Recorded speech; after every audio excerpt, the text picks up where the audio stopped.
샬롬, 오늘의 예배 잘 오셨습니다. 자, 기도하고 예배 시작하도록 하겠습니다. 살아계신 주님, 날마다 숨쉬는 순간마다 우리의 소망이 되시고 생명이 되신 주님을 바라보며 우리가 믿음으로 살아갈 수 있는 은혜를 허락해 주셔서 감사합니다. 소망하는 것은 예배하는 이 시간 가운데에 모든 한 사람 한 사람 가운데 성령의 충만함을 주시고 오늘 하루를 살아갈 수 있는 새 생명을 또 충만히 허락하여 주셔서 주님을 기쁘시게 해드리는 삶, 또 사람들에게 은혜를 끼치는 삶, 또 우리 스스로도 행복과 감사가 넘치는 삶을 살 수 있도록 우리를 인도하여 주옵소서. 그렇게 행하실 주님 신뢰하며 사랑이 많으신 예수님의 이름으로 감사하며 기도드립니다. 아멘. 예, 오늘 우리가 나눌 하나님의 말씀은 누가복음 5장 27절에서 30절 말씀입니다. 누가복음 5장 27절에서 30절 말씀, 우리 함께 하나님의 말씀 읽도록 하겠습니다. 그 후에 예수께서 나가사 레위라 하는 세리가 세관에 앉아 있는 것을 보시고 나를 따르라 하시니 그가 모든 것을 버리고 일어나 따르니라. 레위가 예수를 위하여 자기 집에서 큰 잔치를 하니 세리와 다른 사람이 많이 함께 앉아 있는지라.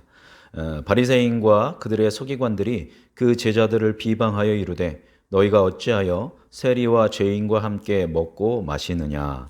아멘.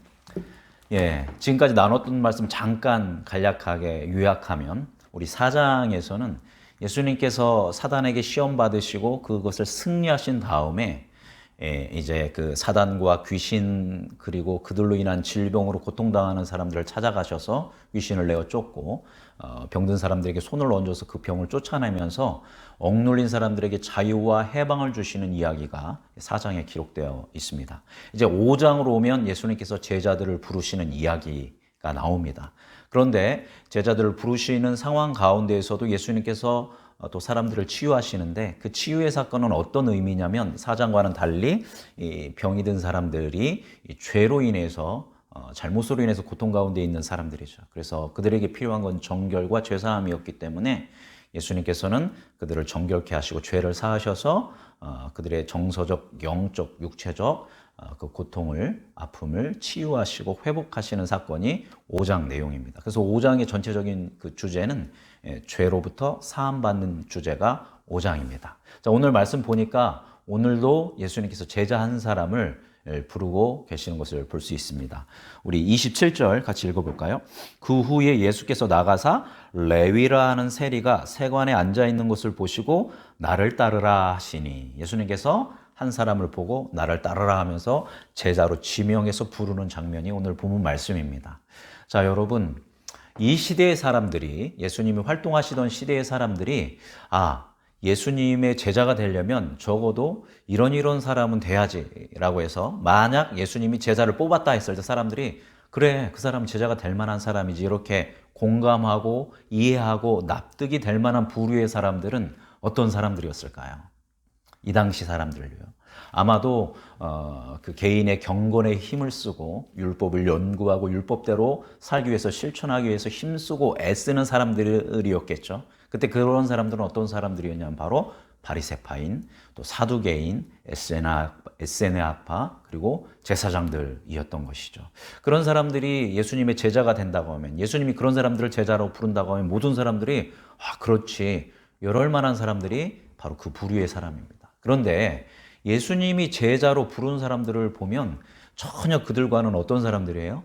상관이 없는 사람들을 예수님이 제자로 부르시고 있는 것을 볼 수 있습니다. 자, 5장에서 앞에서 불렀던 사람은 누구죠?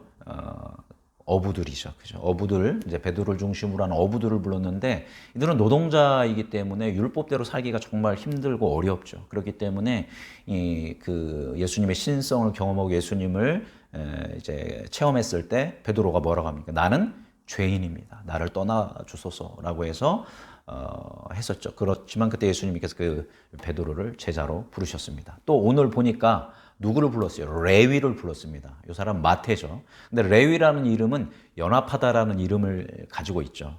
그럴 만한 인물 같지 않습니까? 그런데 오늘 본문 말씀 보니까 직업이 뭐라고요? 세리였던 것입니다. 이 당대에 혐오의 대상이고 증오의 대상이었던 죄인 중에 죄인이라고 했던 사람들이 바로 누구냐면 이 세리들이었던 거죠. 바로 그러한 세리를 예수님이 뭘로 부르신 거예요? 제자로 부르신 것입니다. 당시 사람들이 이 예수님이 제자를 부르는 상황을 보면 아니 왜? 왜 그 사람을 제자로 불러? 왜? 이렇게 반응할 수 있는 사람들을 예수님이 제자로 부르고 계시다라는 것입니다. 자, 그런데 요렇게 예수님에게 제자로 부름을 받은 사람들의 공통점이 있습니다. 어떤 공통점이 있나 볼까요? 자, 우리 11절 같이 읽어보겠습니다. 그들이 베드로를 육지에 대고 어떻게 했대요? 모든 것을 버려두고 예수를 따르니라. 모든 것을 버려두고 그 순간 즉각적으로 예수님을 따랐다라고 합니다. 오늘 부름받은 마태는 레위는 어떻게 합니까? 28절 읽어보겠습니다. 그가 모든 것을 버리고 일어나 따르니라. 공통적으로 예수님이 부르셨을 때 이들은 모든 것을 버려두고 예수님을 따라갔다라는 것입니다. 이건 어마어마한 일이죠. 내 직장이 있고 내 가족이 있고 내가 책임져야 할 사람들, 책임져야 할 어떤 공동체가 있는데 이런 거 다 내려놓고 누구를 따른 거예요. 그죠? 예수님을 따르는 이 즉각적인 이 순종을 하는 모습을 이 제자들을 통해서 볼 수 있습니다. 자, 반면에 이 사람이면 예수님이 제자 될 만하지라고 당대에 느껴졌을 법한 그 사람들은 예수님께 어떻게 반응했을까요? 우리가 앞서 봤던 것처럼 예수님이 설교하는 말씀을 듣기 위해서 갈릴리와 온 유대와 예루살렘에서 예수님을 찾아와서 말씀을 듣습니다. 그리고 어떻게 했을까요? 예수님을 의심하고 예수님을 거절하고 예수님을 비난합니다.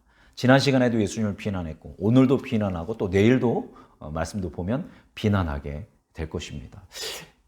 이상한 것이죠. 이 사람들은 제자의 자격이 없는 사람 같은데 다 버려두고 예수님을 따르고 이 사람들은 제자의 자격이 충분한 사람들인데 오히려 예수님께 저항하는 거죠.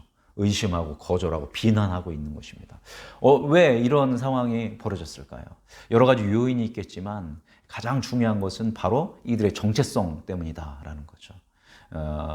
어부였던 제자들과 세리였던 레위의 이 반응은 뭐냐면 자기들은 뭐라는 정체성을 가졌습니까? 죄인이라는 정체성. 그래서 내가 누가 있어야 돼요.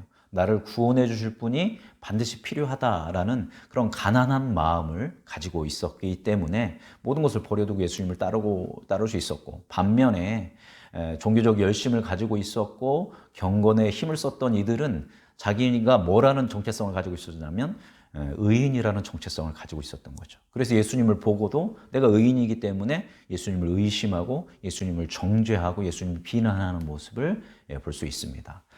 그래서 오늘 이 누가복음을 통해서 누가는 그리고 성령께서는 우리에게 말씀하고 계십니다. 누가 제자의 자격이 있는가? 누가 제자로 부르심을 받았을 때 반응할 수 있는가? 아무도 자격이 없죠. 제자로서의 자격이 없고 그것은 일방적인 하나님의 은혜이고 은총이라는 것을 우리는 볼 수 있습니다. 그렇다면 누가 반응할 수 있는가? 그것은 개인의 경건을 훈련을 하고 또 종교적인 열심으로 무장되어 있는 그런 사람들이 어떻게 보면 부름에 응답하는 것이 아니라 어떤 사람이 응답한다? 나는 죄인입니다. 나는 부족합니다. 나는 당신이 필요합니다. 이렇게 가난한 마음을 가지고 있는 사람들이 주님이 부르셨을 때 응답하는 것을 볼 수 있습니다. 따라서 우리 역시 제자로 부름을 받고 있습니다. 그렇다면 우리는 어떻게 반응해야 할지 오늘 말씀을 생각하면서 보았으면 좋겠습니다. 자, 예수님이 이 땅에 오신다면 누구를 제자로 부르실까요? 여러분은 예수님이 이 땅에 오셔서 제자로 부르신다면 모든 것을 버려두고 예수님을 따라가실 수 있겠는가요? 자, 이런 것들을 한번 우리가 되새겨 보면서 주님, 그 가난한 마음, 그 주님을 사모하는 마음, 주님을 위해서 모든 것을 버려두고 따라갈 수 있는 마음을 우리에게 부어 주옵소서. 그래서 우리가 이 세상 속에서 제자가 되어서 주님의 뜻을 이루는 사람 되도록 우리를 이끌어 주옵소서. 그 간절함으로 함께 말씀 붙들고 묵상하고 기도했으면 좋겠습니다.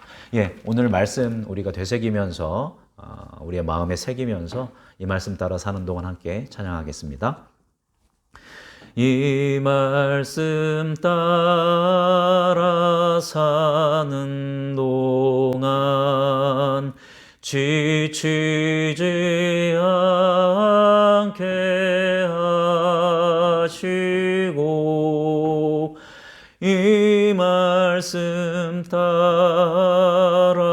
사는 동안 주님 나라 이루소서.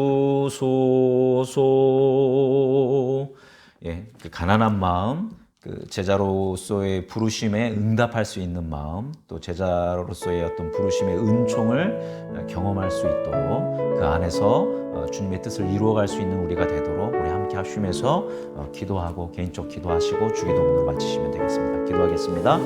살아계신 주님, 오늘 예수님께서 그 제자들을 부르시는 이야기, 우리 함께 말씀을 나눴습니다. 스스로 의인이라고 생각했던 이들은 예수님을 거절하고 의심하고 비난하고 조롱했지만, 스스로 죄인이라는 마음을 가지고 있는 사람들은 마음의 문을 활짝 열어서 예수님을 받아들이고 모든 것을 버려두고 예수 그리스도를 따라가는 이 놀라운 순종을 하는 것을 바라보게 됩니다. 주님, 하나님, 우리도 그렇게 주님이 부르실 때 모든 것을 버려두고 예수 그리스도를 따라갈 수 있는 그 제자도를 허락하여 주시고, 그 가난한 마음을 허락하여 주시고, 주님 없이는 살 수 없는 그 예수 그리스도를 향한 열정과 갈망함을 우리에게 부어주시길 간절히 소망합니다. 그래서 주님 부르셨을 때에 우리가 순종함으로 나아갈 수 있는 자들 되도록 인도하여 주옵소서. 또한 역으로 우리가 기도하는 것은 우리가 기도 좀 한다고, 우리가 신앙적으로 열심히 노력을 한다고, 성품의 훈련을 한다고 마치 우리가 의인인 것 마냥 착각에 빠지지 않도록 도와주옵소서. 예수님의 시대에도 그런 종교적 열심을 가지고 있는 사람들은 거의 모두 다 예수님을 거절했던 것을 봅니다. 우리 역시 그런 우를 범하지 않도록 주님, 우리에게 가난한 마음, 우리에게 겸손한 마음, 우리에게 주님을 의지하는 마음 허락하여 주시고, 우리 안에 자기의의가 사라지고 오직 예수 그리스도의 의만이 자리 잡도록 인도하여 주시길 간절히 소망합니다. 이 하루를 살아갈 때 아버지, 그 예수 그리스도의 마음, 예수 그리스도의 존귀심이